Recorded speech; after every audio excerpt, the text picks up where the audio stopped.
Good morning, everybody, and welcome to Living Astrology with Janet Hickox.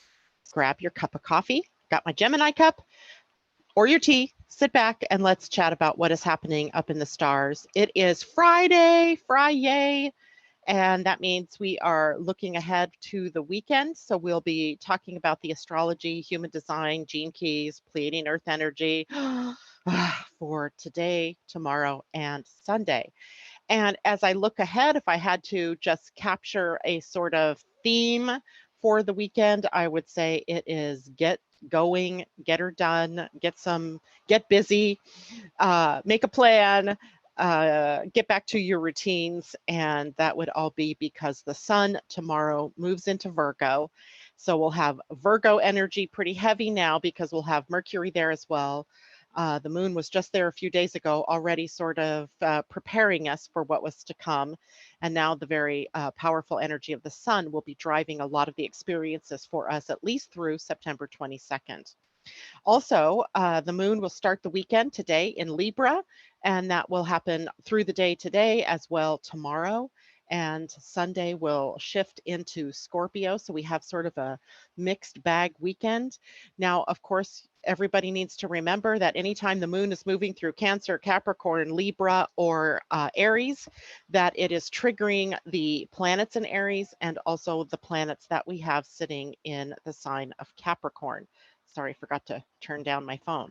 So we have then the potential this weekend for some upsets or for some challenges that might mean some impatience and things like that to watch out for. So we'll get into all of that as well. There are also a couple of minor transits between planets happening. And I always like to take the opportunity to talk about those because even though they're not what we would say major aspects, they are important because often they're playing out behind the scenes, under the skin, and can create some tension that adds to the bigger energies of, or sets the stage or catalyzes the energies for the bigger transits that, for example, tomorrow with a lot of planets squaring, or the moon squaring all of the planets in Capricorn, opposing Mars and squaring Aries planets. I mean, opposing Aries planets, squaring Venus in Cancer and the Capricorn bunch, as I've come to call them. You guys may notice I'm wearing a headset today. That is on purpose because it is awfully muggy here, and I did not want to have to turn my fan off and have it warm up in here any more than it already is. So that's the headset. So you guys don't necessarily hear my fan roaring in the background. Let's say good morning to everybody. Hello, JLo and Joshua. Thank God it's Friday, he says. I totally agree. JLo says, hey, Astro family. Amanda Jeffs, good morning. Andy girl, good morning. And Mimi, hello to you. Oh my gosh, you guys. You've got to go to Mimi's page, Mimi's timeline on Facebook, because yesterday she posted the most hilarious expose, if you will, or rundown of the timeline of 2020. I was literally in stitches, just rolling as I was reading this. And if I can find it again, Mimi, I may share, if it's okay with you, I'll share it to the Living Astrology page. Oh, but I had to stop the movie we were watching and read it out loud to my husband because it was that funny. He even got it. Good morning, Leslie. Good to see you. And Camilla, good morning. JLo, I'm a busy bee today. Not sure why. I wonder why. Asa, hello there.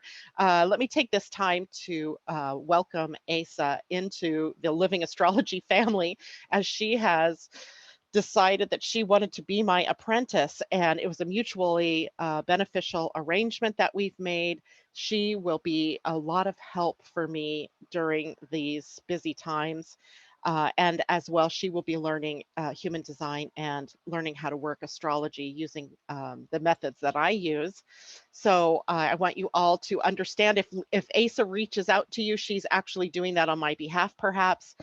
She's going to be helping me behind the scenes here in the morning to keep things going so that I don't miss questions perhaps, or people's wanting to have readings, and she'll pass that on to me. So she's just an extra pair of ears, eyes, and wisdom that is going to be shared here with all of you over the next, I don't know how long we'll do this, but I'm looking forward to it. I feel like somehow some sort of social media baggage has been lifted from me, as that was something she really wanted to do. So you might see her on Facebook, on my Living Astrology page, or on Instagram or Twitter or whatever else is out there that she cooks up for me. So thank you from the bottom of my heart to you, Asa, for taking that on. Loanne, good morning. J-Lo says, woohoo, Ursula. Oh, what did Ursula say? The smoke is still here, but is lifting slightly. So it is much cooler here this morning, even though the house is still hot and muggy and it's raining. So I'm wondering if maybe some of that rain may push down to Northern California without the lightning this time to quench some of those fires. That would be so nice. Jennifer Peachy, good morning. I'm so glad to see you here, because I know yesterday Jennifer and Emily Kay, who we know as Puffing Pixie, I didn't get to their chart, so we're going to work through a little bit of that this morning. Amy Energy, good morning. And Amanda says, so cool. Asa, thanks all. I am here to assist. And definitely she is. She is a pretty wise woman in her own right. She's very adept at astrology, and she can answer questions for you. And if she doesn't know what to do, she will find me, and we will figure out what it is that you need or how to answer your questions. Marcela Camacho, good morning to you. We haven't seen you in a while. You might have been behind the scenes, so it's good to see you today as well. And Joshua says he loves the idea that you're a Libra, Asa. She's a Libra who has her sun and earth in the same position as my husband does. It's like she's the feminine version of my husband here. And it's kind of funny. The irony is not lost on me that to help balance a Gemini, she surrounds herself with Libras, of course. Here we go. Okay, and in her human design, she has the sun at the gate 57, so she's incredibly intuitive and has very powerful intuition and can really see into what the real circumstances are of someone's chart and what is happening. So I love that too. Kimberly Eberhardt, good morning. All right, so we have a lot to get to today, so let's dive into the day today. Then I will transition over to Emily and Jennifer's charts, and then we will take a look at Saturday and Sunday. So early this morning, while you were sleeping, the moon moved into Libra. How perfect is that? To announce Asa, a Libra, as my apprentice during the moon in Libra. I love it. It's like some kind of cosmic agreement that this is in the right, perfect order. So unfortunately, or maybe fortunately, we get a bit of a breather today because there are no new aspects that the moon is making for a bit here, although it made new aspects because it moved into the sign of Libra. And Libra rules relationships and partnerships in our charts. And somebody, would you check in with me and make sure my sound is okay? Because I cannot tell how loud I am or not, because there's the fan behind the scenes and I can't really tell here. So let me know if you're hearing me okay. Marriage, partnerships, business partnerships as well, agreements that we make between people. The energy of interdependence comes through the moon in Libra, and also the concept of sharing, giving and taking, right? Giving and receiving. Fairness, also a part of Libra, where justice and equality and balance. I mean, it's even the scales, right? When you think of the symbol for Libra, it's the scales, which also implies, besides fairness, the ability to see all sides or all of the facets of an issue. And from that, they are the consummate negotiators, mediators, counselors, coaches. And in Libra energy, then you may find yourself in the next day or so finding yourself in that role as mediator or negotiator because you're in the know. So you know that you will likely be able to tap in to all of the sides of.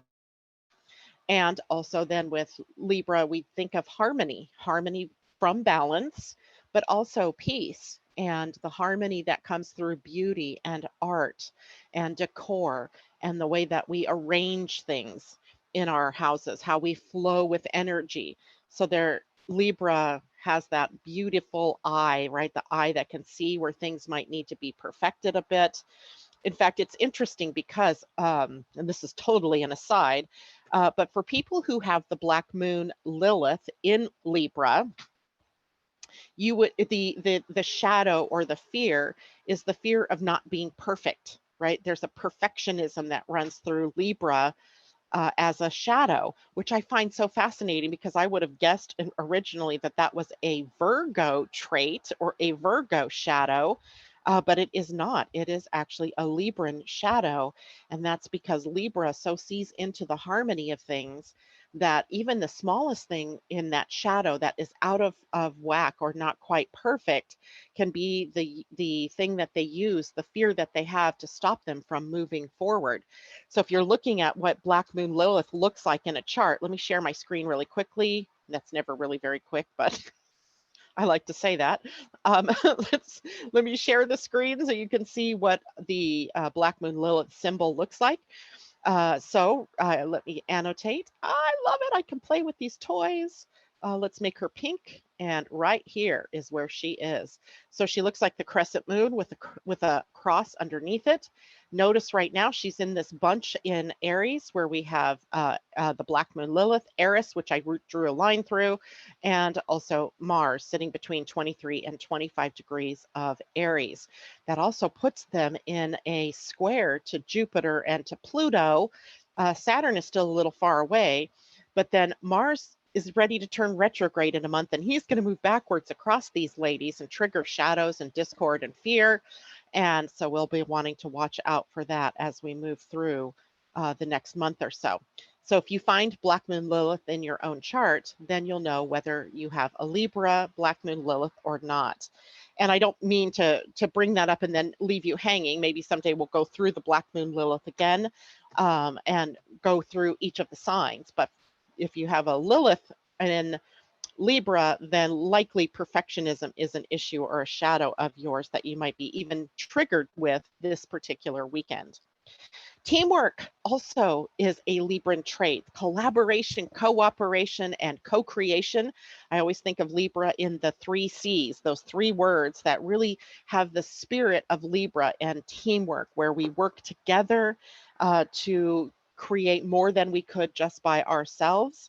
And it is also involved within the giving and the receiving of support, and also the idea of working together, right? Working together and not any one person standing out above the other, that all parts of the team, whether you are doing the heavy lifting or whether you're the brains behind the operation, it's all important to the whole total, the sum total of the team.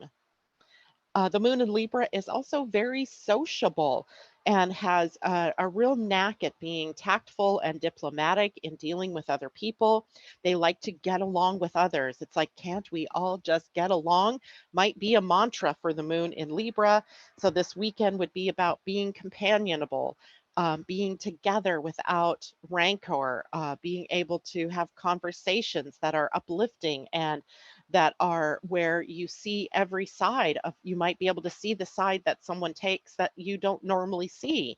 So it'll be kind of fun to be sociable, even if you have to do it on Zoom because of social distancing. Just be aware that there is this energy of working together and being harmonious. Now, there always is a negative side that we can express, right? It's a spectrum of consciousness through each of the signs. And we've just been talking about some of the higher aspects, some of the higher of the spectrum. Let's look at the lower part of the spectrum as well, because sometimes it is the negative aspect that pops up. And in the Libra, sign of Libra, it's about the loss of self-identity or the loss of your own identity because you're so willing to disappear into another. So that can breed codependence, which is one of the more negative aspects of Libra energy, or an appeasing behavior where you're trying to make nice. So you're giving away too much of yourself to appease another. There's a part here that says that, one side can be too positive is over on the other balance side, and then on the negative there could also be an out of balance. So you got to bring it in, right? It's about giving and receiving in like measure. Because Libra in particular has the ability to see all sides of a situation, it can be very hard sometimes for them to make decisions. So if you're facing a big decision this weekend, you may feel like you're waffling a bit, and that's part of that Libra charm, right? They can see so much and see all the good, the bad of doing it any way that they can come up with that waffling feeling or that indecision. And they can also, because they can see so many sides of an issue, they are excellent debaters, and yet they can also get into aimless debate. All of us can get into aimless debate during this period of time, fighting over something, debating over something. I don't want to call it fighting, but even so, that's a possibility as we get into tomorrow. Debating things that really are of inconsequence, right? That really don't need to be debated or argued about. So letting yourself off the hook for those kinds of things.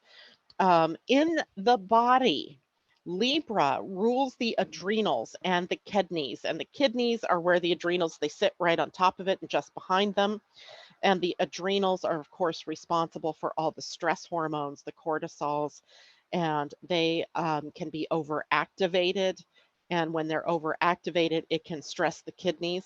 So people who have Libra prominent in their chart need to make sure they're drinking plenty of fluids, that they are getting plenty of rest, because that part of the body can be stressed easily and then become a source of burnout or other stress-related issues, anxiety, etc.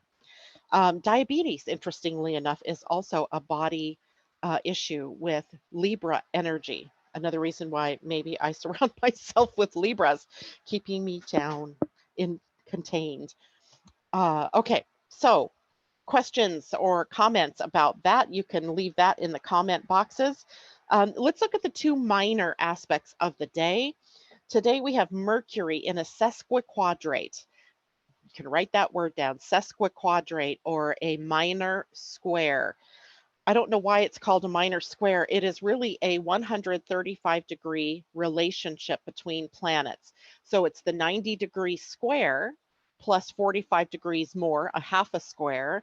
So 135 degrees is sort of a tension-filled aspect, but it's minor. So it's behind the scenes or under the skin, if you will.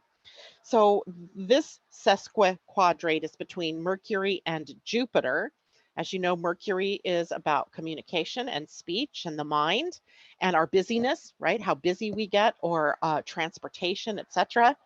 And Jupiter is about growth and expansion. It's fortunate. It's Lady Luck even. It is our wisdom and how we use our wisdom. So we have Mercury, the mind and communication, in a tension-filled square with the growth optimism part of ourselves. So it's a possibility that we blow things out of proportion this weekend, or today in particular. I think this passes by tomorrow. Either we are thinking too much and overblowing something. You know how sometimes you can take a conversation or a chance comment that someone makes and you don't say, maybe you let it go, right? You don't say anything, you don't respond. But in the background, in the behind the scenes, all day long, you are chattering about it in your mind, about how you shoulda, coulda, woulda said something. You shouldn't have let that person get away with that. And oh my gosh, how stupid are you that you didn't, blah, blah, blah, blah, right? That's what this is all about, right? You can either be out of proportion in your response from your mind, or in what you say in response to something that you perceive as a slight or something that fills you with a little bit of tension. Now, this can be happening in the outer world as well. Say, you're watching, a conversation between a newscaster and somebody they're interviewing, and some chance comment gets blown out of proportion, right? That can be this kind of thing. There's a sense that we over dramatize a bit, where we can take the smallest thing and make it bigger, making us feel more important, maybe, or more like the center of attention, but it serves to create more tension or anxiety. So watch that for the rest of the day, that you're not over sensationalizing something, making it, blowing things out of proportion, saying that you can do more than you can really do, those kinds of things. Now, today we get a chance to talk about a biquintile. And let's see, can I show that to you also in the screen? Let's see if I can do that. Because if we look down here, I might have to make my screen a little bit bigger. There we go. So if you get your charts from astro.com, and I'm sure you'll see this in any of them, Windstar or Solar Fire, there is this BQ that you might see. It's a little B with a big Q. And here we see that the sun is in a BQ biquintile with Pluto in this particular chart this morning. And I wasn't even going to talk about that one. It's probably waning at the moment. But what I wanted to talk about was the fact that we have Mercury, again, Mercury in a biquintile with Saturn. And also, if you go down the line a bit here, you have it with Chiron. And so and there's also the sun in a biquintile over here to Salacia. So not one that we know much about yet, but we have the opportunity to then today talk about what is a biquintile. Now we've talked about the quintile. So these occur when you divide the chart in 5. That is a 72-degree angle. And if you raise that factor, you get a 144-degree angle. And it is the biquintile, a 144-degree angle that we are talking about today. Now, whenever you have a biquintile or a quintile, they both operate pretty much the same way. The quintile may be a little bit stronger, the biquintile a little bit weaker, but it points to some particular talent. So if you have biquintiles in your own natal chart, it might be kind of a talent that lies behind the scene, one that you didn't really know you had, but then you suddenly, it blasts into your awareness. It can be a place where you're able to really create order out of chaos, where you are able to categorize, recognize patterns, and then from those recognitions of patterns, be able to predict what comes next. Kind of sounds like the logic circuit in human design, doesn't it? It's also a place where you're really good at structure, where you can create the structure or the form or the foundation. There it sounds a little bit like Saturn, doesn't it? It has perfectionistic tendencies. This may be where you're not necessarily a Virgo. You don't have your Black Moon Lilith in Libra, but there's this perfectionistic tendency that you have with certain things. And maybe it might be the work that you put out. Maybe it's your writing, or maybe it's in art. I remember my youngest son when he was little, and he's a Libra. When he was little, he would, you know how they sent home writing assignments for kids, like when they're learning how to print. This was in kindergarten. So he's learning how to print. And if it wasn't perfect, he would take his pen and just and rip it up and throw it away and start over. I don't know how many times we redid his homework because he had this perfectionistic tendency that was running through it. So you don't have to destroy things just because you feel like it's not perfect. Evaluate that and see if there's something that you can do to perfect it without throwing it away. But if you have to throw it away, then you're willing to do that as well. And there's a real skill here at building things and putting things together, like, boxes, putting things together, a plan. I'm laughing at that because I can't put a box together. I obviously don't have this biquintile in any, hand-oriented area. Uh, give me a banker's box and I will never be able to put it together. So a biquintile then between Mercury and Saturn and Mercury and Chiron this weekend points to a creative synthesis of your healing, of putting together a new foundation, of setting something up for your future. We might feel more secure in the plans that we've made. And we may feel like we've got a handle on, whoa. We've got a handle on whatever it is that that we were trying to plan or that we are trying to execute in a plan. We feel more secure in what we're doing, in how we're doing it, and who we're doing that with. We just feel better about everything that we've created. And we have creative solutions and creative healing going on during this period of time as well. So look to that, the biquintile aspect, even though minor behind the scenes, is operating to help you synthesize solutions and foundations and feel more secure in everything that you're doing. All right, before we change over to do readings for Jennifer and Emily, and I hope Emily's out there today, Let's talk about the Pleiadian Earth energy for the day. Today is 9 enlightening. And you guys, I'm always so amazed at how there's the coherence between the astrology of the day and the Pleiadian Earth energy of the day, because the number 9, the energy of the universe for the day, is about harmony. So Libran, right? So Libran with the moon in Libra, and the day is all about creating harmony. And harmony, specifically in the Pleiadian calendar here, is about taking all of the energy so far in our spiraling of consciousness and being able to see how they're all connected and to harmonize all of the experiences that you've had in this previous 9 days. See how everything is interconnected, how the parts fit together, how it suits the evolution of consciousness, not only in this moment or in this week, but in the grander cycles of time.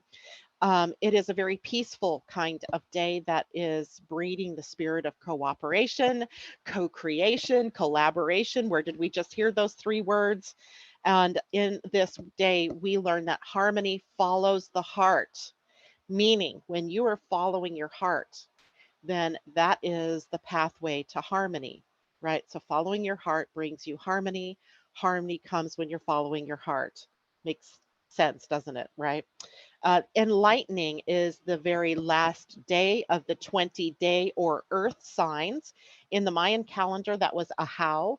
It is the sign of royalty, of nobility, of the kings, of the high priests. It is a sign of wisdom.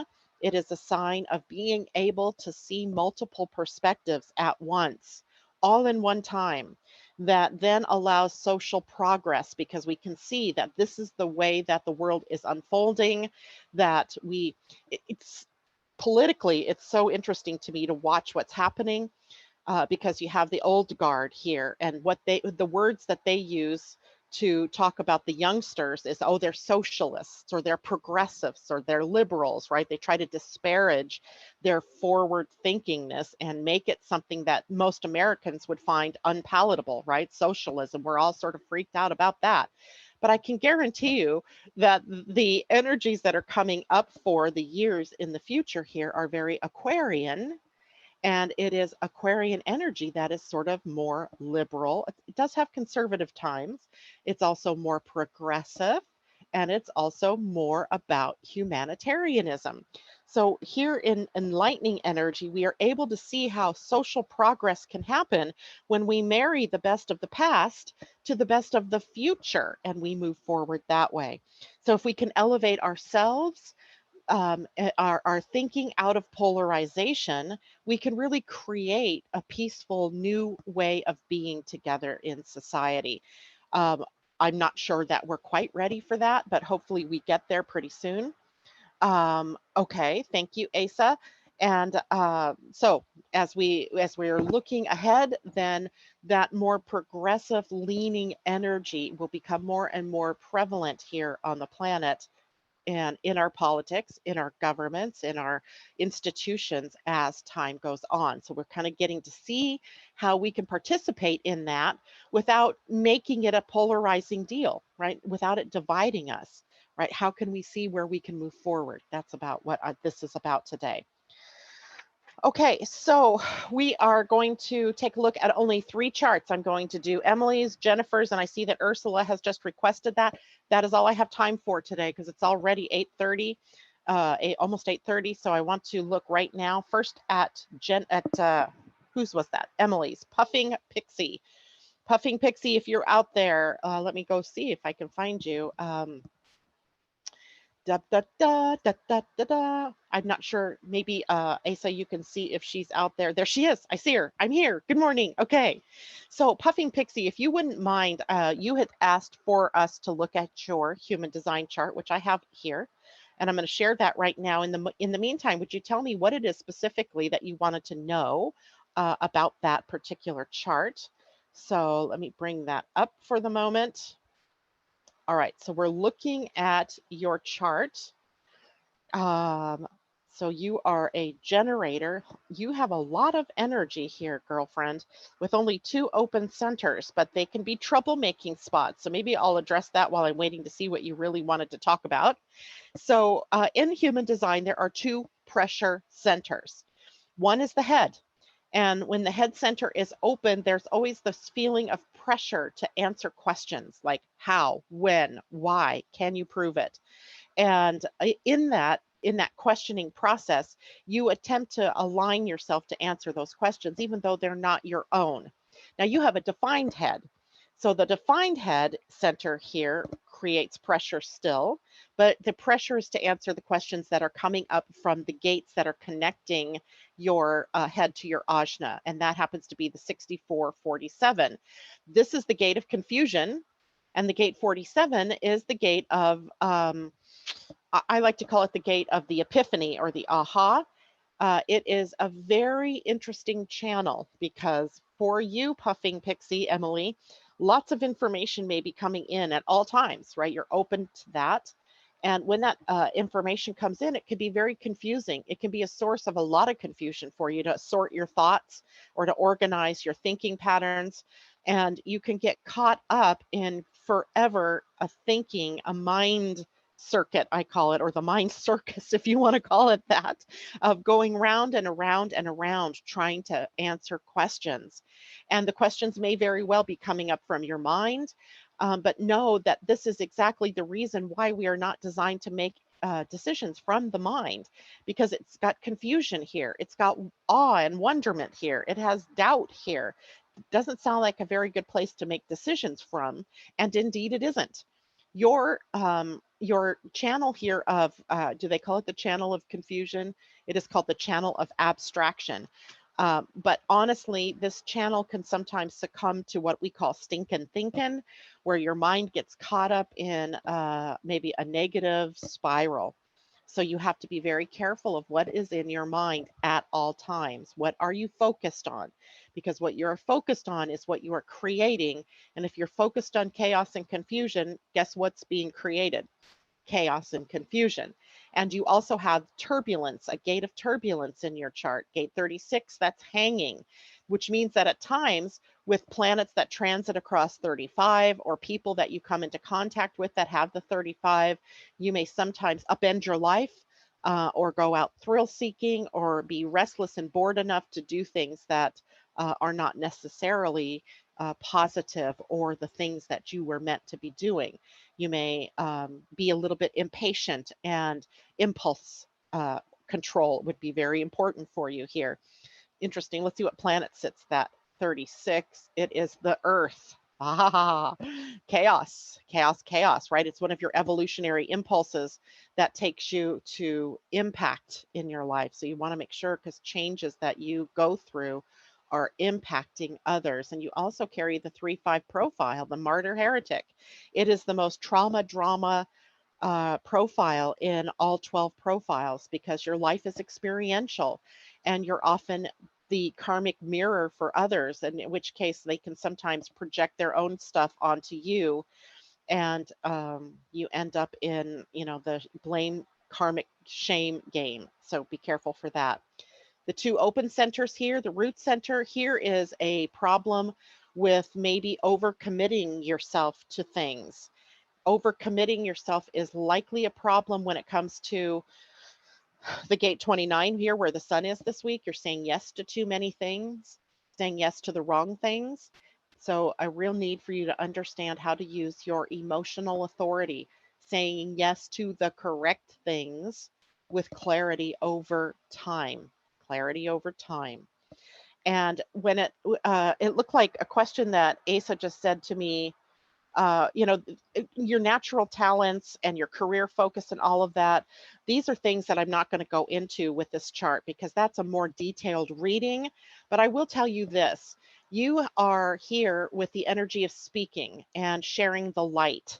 The gate 11 is about sharing enlightenment. It's a seeking place, right? So you're seeking answers. So no wonder you have questions that you want answers to, right? You're seeking the answers to some of life's biggest questions. And it's experiential. It's not that you're doing that so that you can write the next big adventure novel, although that's a possibility. You're not doing that so that you can get on camera like me and share that information, although that's possible. It all depends on what it is that you really truly want to do and what things that you do Whether they succeed or fail doesn't matter, because it's all about the experience that you're gathering. For you, life is sort of like a cornucopia, right? Where you're just gathering in the experiences.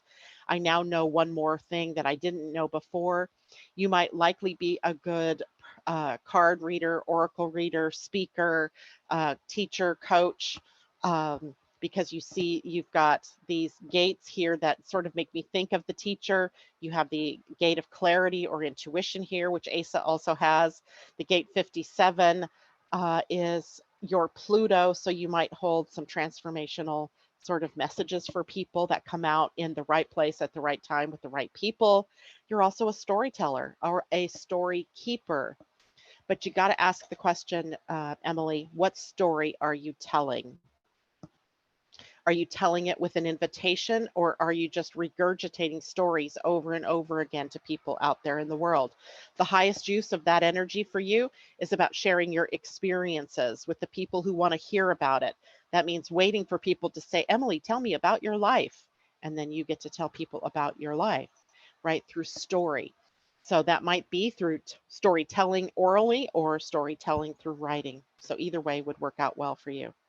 If you want to know more about all of the details of this, then I would suggest you get a human design reading where we can take up those innuendos, the small pieces.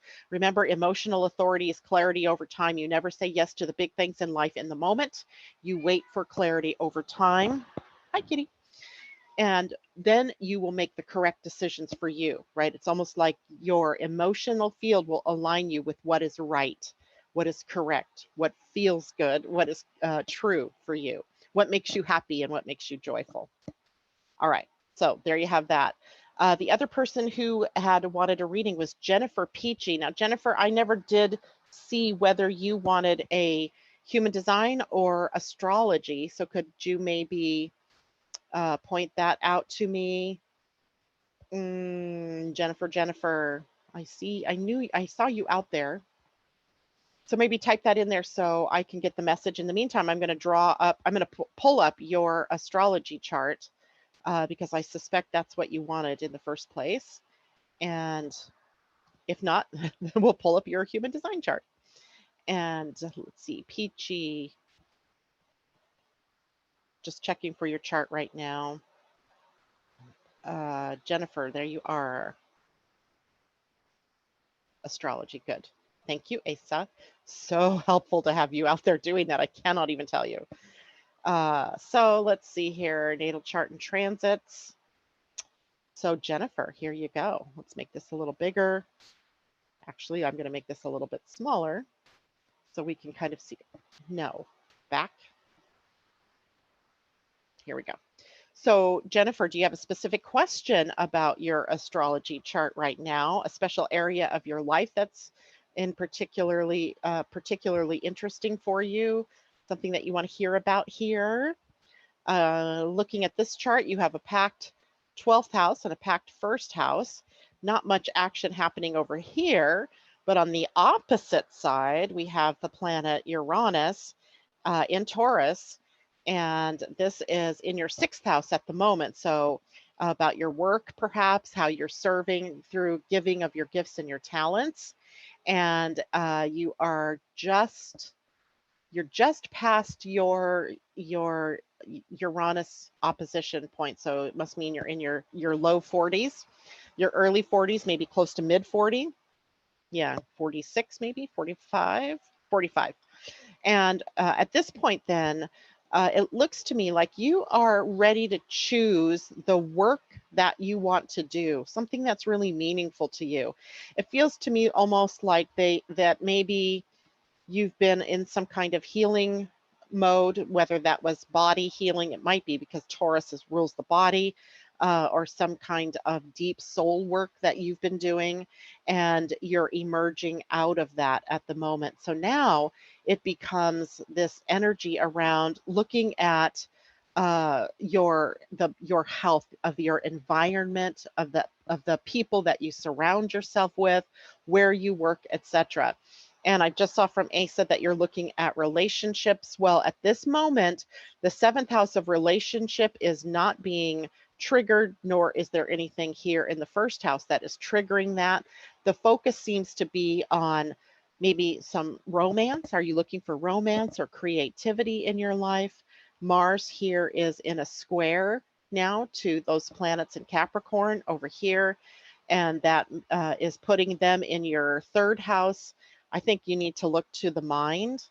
What is going on in that beautiful mind of yours right now, and how is it supporting your health or not supporting your health? At this point in time, it seems that it's a work in progress for you. Let's look at the sun, because the sun has just crossed over your midheaven. And whenever that happens, this brings more focus and energy into the 10th house of your career or your profession, of the authority that you have. So maybe as a precursor to having very good, strong relationships with others, you need to cultivate the strong, worthy, authentic, authoritative relationship with yourself first. So really claiming the heart-centered role that you want to play in the world. So right now, of course, the sun is sitting right here. It looks like it's in Virgo, but it isn't in Virgo until tomorrow. So it's right here, having just crossed over the midheaven yesterday when the sun was at 26 degrees. Today it's between 27 and 28. Be thinking about what would make it authentic and authoritative for you to do in the world. How would you like to show up?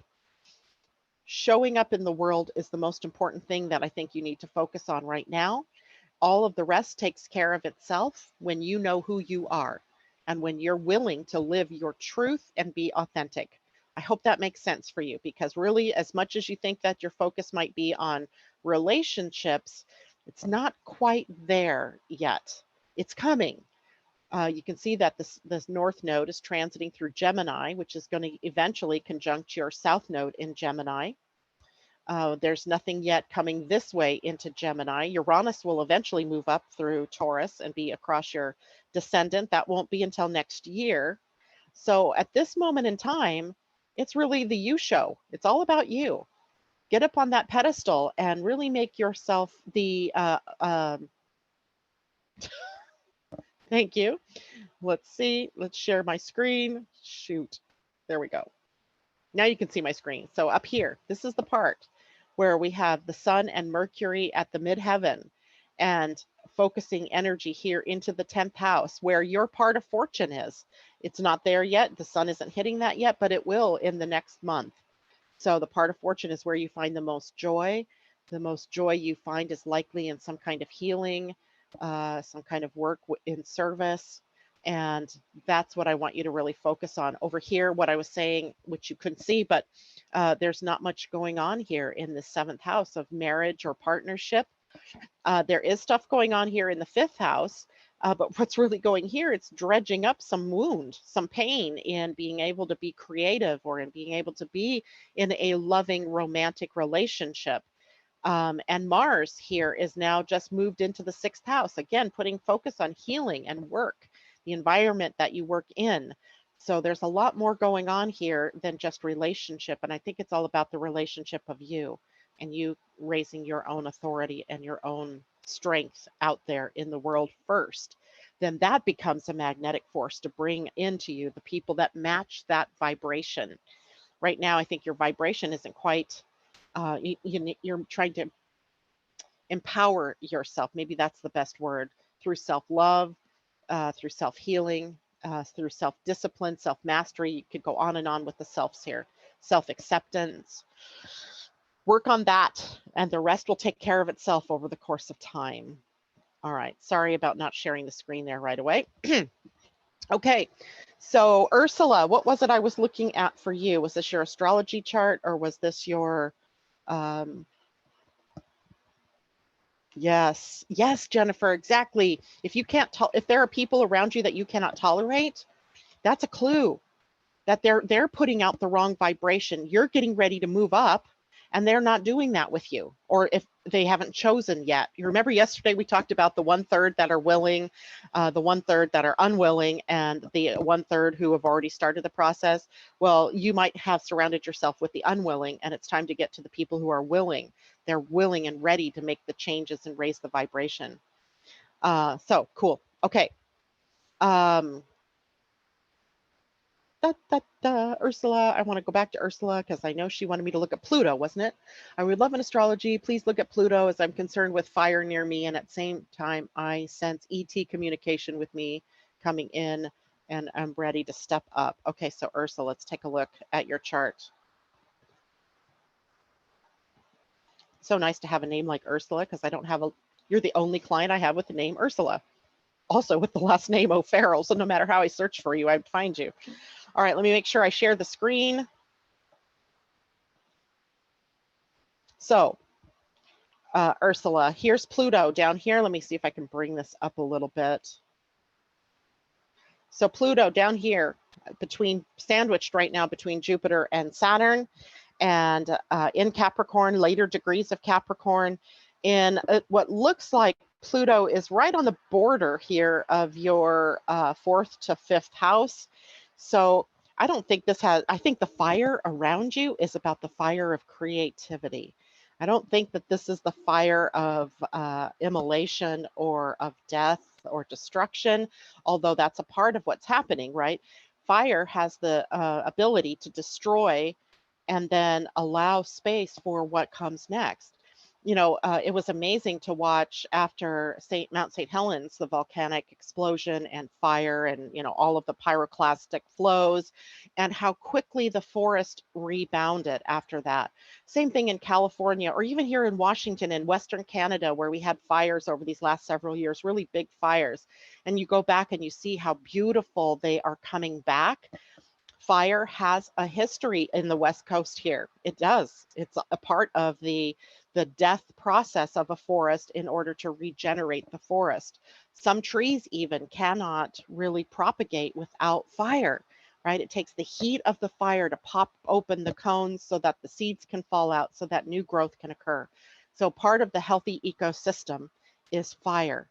The reason it seems so terrible at this moment in time is because in places like California, people have built into the hillsides and into the wild areas that were always about fire, that were always going to be susceptible to fire. And so it's magnified. It seems worse than it is because now people's lives are affected and their homes and their lives, their very lives and their families all being affected by this. Where in times past, it was just a natural flow of an energy that was going through there.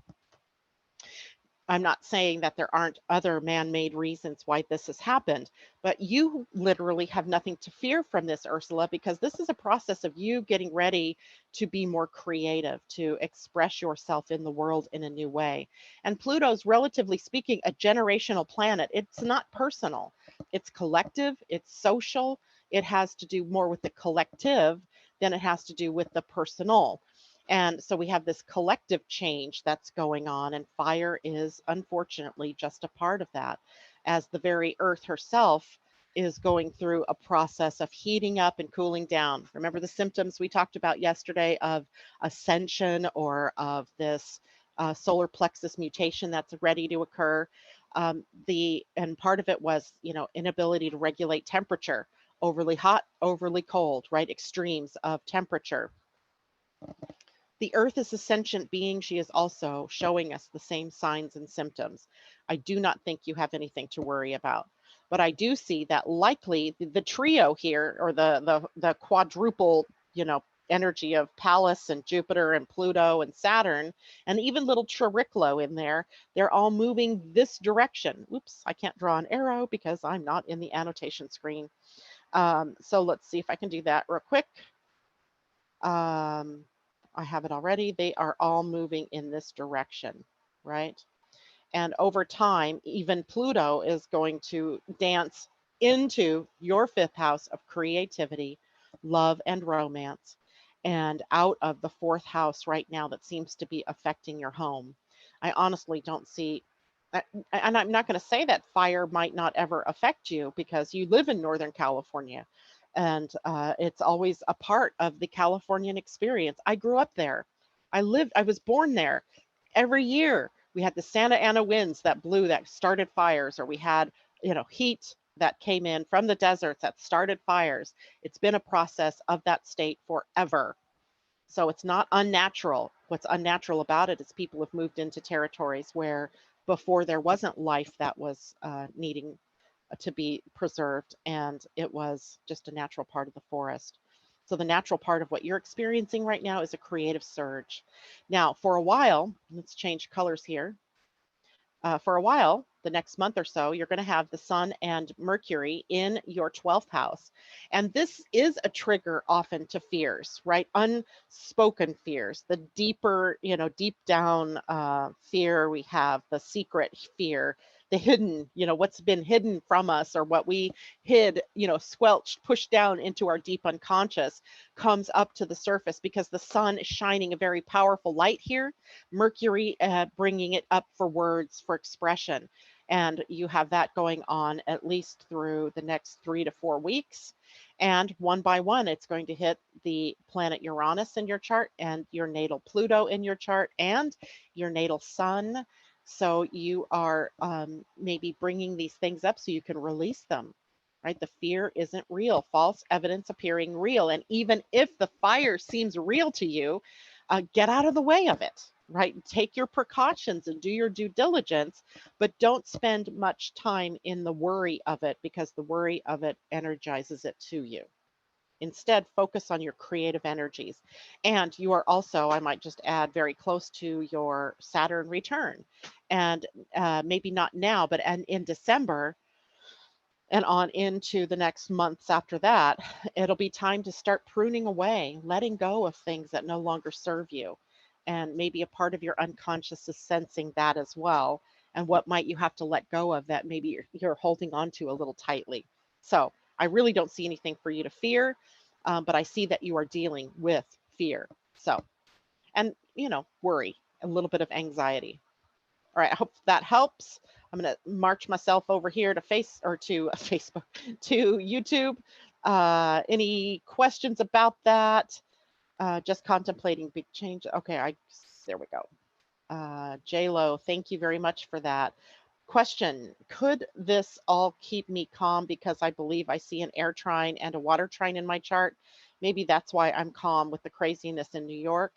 Hard to say. Maybe you're calm because it doesn't affect you personally, or maybe because you are evolving as a soul and you recognize that you don't need to feed into the pattern of fear, that we all have a choice, right? Remember, we're in one choosing. This is a 13-day week about choosing.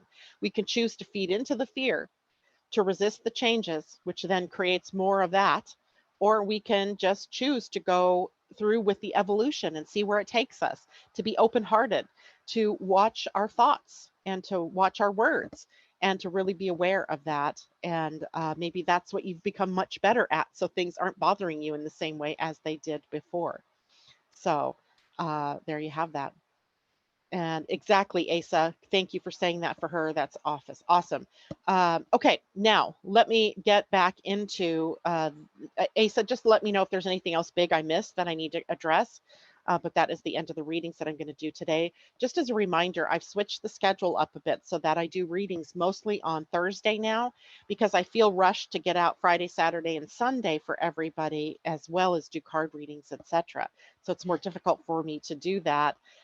So we've moved readings to Thursday, including chart readings, which we did yesterday, and that was kind of fun. So anyway, let's go on to Saturday, because on Saturday, we have the sun moving out of Leo and into Virgo. That's the biggest news for the whole of the weekend, is the change in the energy of the sun. And now we move things from the creative expression up here in our idea category down into the earth and the practical expression of things category. This is where we look at the details of our lives. We get organized around creation. What is it we wanted to bring? What is the work that we need to do to get where we want to go, to bring in the ideas that we've created or that we've visualized, or that how do we bring about our desires? We're attending to the practical things of life when the sun is moving through Virgo. Anything that you have left over, any unfinished business, it's time to get to it, right? Anything left hanging and dangling that you have been putting off, right? It's time to get that done. Throw out what's no longer useful to you. what is no longer serving you. It's a great time, especially if you're in your Saturn return, either your 28 to 29-year-old one or your 57, 58-year-old one, to let go of the baggage, anything that isn't working and that's not useful. Streamline, right? That's a good guide word for us right now. Streamline, organize, categorize, and in the energy of Virgo, the sun really places us in a position of sharing. I'm going to use the word serving, by sharing our gifts and our talents with the world, doing the work that we were here to do, and that we serve the society or the community or the family when we use our gifts and our talents to do so. And that also expresses outward to the environment that you find yourself in. So the working environment, perhaps, that you're in. So you may have to take the time to detoxify your environment. So people like Jennifer out there who are seeing that she's surrounded by people that aren't necessarily to the caliber that she wants to be surrounded by. That's what this is all about. It's taking a look around you and seeing, what environment have I placed myself in? Is this toxic? Does this feel good? Does this support my heart-centered desire to move forward and do this or to be that? And if it doesn't, time to move on, right? It's time to make the plan to move on.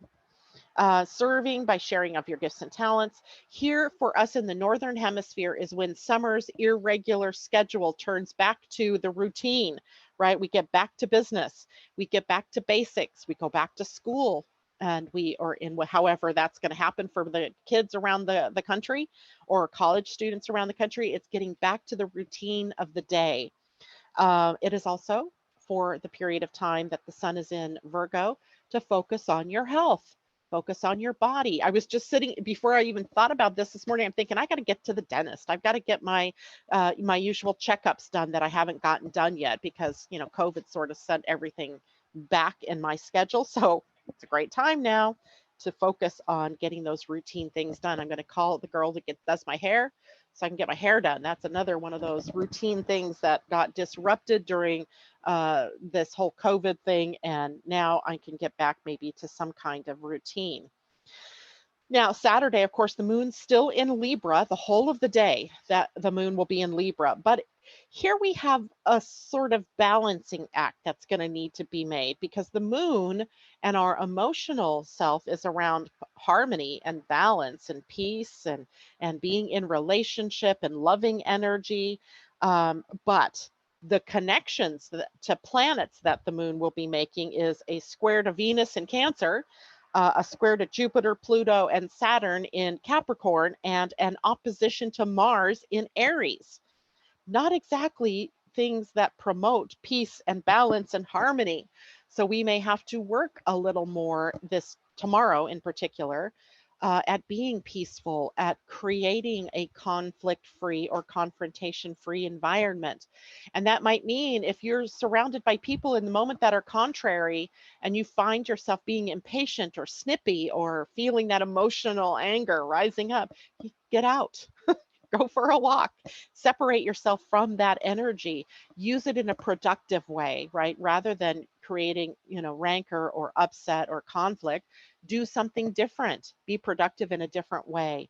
So Saturday may be difficult on one hand at times, but the moon in Libra is challenging us then to make peace, to find harmony, to be our own authority in terms of how do we self-soothe when the environment is a little bit chaotic and crazy. The moon will also turn into the void on Saturday night at 9:20 p.m. and my time, West Coast time. So 9:20 would be actually midnight 20 for those of you on the East Coast, early Sunday morning. It is in the void until 3:16 a.m. my time, 6:16 a.m. for those of you in the East. And then the moon will move into Scorpio, and that will change up our energy of camaraderie, collaboration, cooperation into the deeper waters of Scorpio, which I'll talk about in a minute, because I want to get to the Pleiadian energy for Saturday as well, because it is the day 10 in our cycle of evolution, which is a day about manifesting. right? It's the energy of manifestation. Things come very quickly on the day 10. So it is a very powerful reminder for us to watch our thoughts, watch our words. What are we thinking? What are we worrying about? What are we focused on? Because we are manifesting very quickly at this period of time. And the energy that day tomorrow is being energy. It's the one energy of the first of the earth signs of the earth days. So we have being. It is about what's new. What can we create? It is the cosmic crocodile in the Mayan calendar. It was Emish, and Emish was all about a new beginning, birthing something, nurturing something, right? So a mother who gives birth nurtures that baby until it grows up and is able to sustain itself. And that's kind of the energy that we're dealing with tomorrow, birthing and manifesting these things that we want to move forward with. And nurturing isn't smothering, although that's a tendency, right? To hold it really tight and to keep looking to see if that seed is coming up through the ground. There's nothing you can do to make things grow any faster, but being nurturing is a part of it. Just don't over nurture or smother. The other thing to watch out for tomorrow is the sun and earth will change gates in human design. The sun will move into the gate 59, which is the gate of sexuality. It is very masculine energy. It is the masculine energy of productivity, of reproduction, of fertility, and it is highly creative energy. It is very action-oriented energy. The earth, on the other hand, is in the gate 55, which is our gate of the evolution that is occurring in the solar plexus mutation. And that particular gate is called the spirit of abundance. And it's about the abundant nature of the world that we live in. And if we're focused on abundance, we see abundance. If we are focused on lack, we see lack. So what are you focused on? Right? What, again, another idea about what are our thoughts focused on? What are you perceiving? And can you raise your perception to the higher level so that you can see from the position of the eagle, which is interesting since the moon will be later that night going into Scorpio. So for Sunday, the question might be, how do I elevate my perspective? Right? How do I see from a higher point of view? Sunday is the 23rd. It'll be our first full day of the sun being in Virgo. The moon will be in Scorpio in a powerful sextile to both Sun and Mercury. So those guys are working well together, being able to get to the crux of something, right? Digging right in, getting to the passion of something, and being able to see very clearly what it is that would empower you or empower your creations. There's also an opposition to Mercury or to Uranus that day. There's some nervous energy here as well. Mercury rules the mind, right? The lower mind and not a value statement, just the lower mind, while Uranus rules the higher mind. So it's a possibility that there's inspiration incoming, right? That there you can be inspired by something. You could see things in a new and different way, something that just cracks open your whole world, your whole life, and aids you in moving forward more powerfully into the energy of what it is you were here to do, sharing of your gifts and your talents, how you serve, right? Themes in the moon in Scorpio, real quickly, since by Monday we'll already be in that. Empowerment and power. So we may hear more political BS out there, psychology, charisma, secrets being exposed, transcendence, right? The idea of transforming and changing, morphing, shape shifting. I love that, shape shifting. What could we shape shift into? How could we shape shift ourselves? And eliminating baggage, letting it all roll away, restoring, regenerating, all of that is a part of that Scorpio experience. Crisis energy driven in part by obsessions and compulsions, living on the edge, thrill-seeking behavior. I'm not advocating for that, by the way. I'm saying you got to be careful here in this energy. We don't need to create more crisis on the planet, but there may very well be more of that as we move forward. As well, the negative implications, revenge and jealousy, possessiveness, all, stealing power or power struggles, all part of Scorpio's negative experiences. It also rules bonding. So the idea of sex and soulmate energy and of coming together with deep emotional connection. And OPM, other people's money. It rules loans, taxes, credits, debts, grants, the income that comes to you from a spouse or from other than what you earn on your own. Wills and inheritances are also a part of that. So all of the things that emotionally the moon will focus us on from Sunday into Monday. That Pleiadian energy of Sunday is 2, breathing.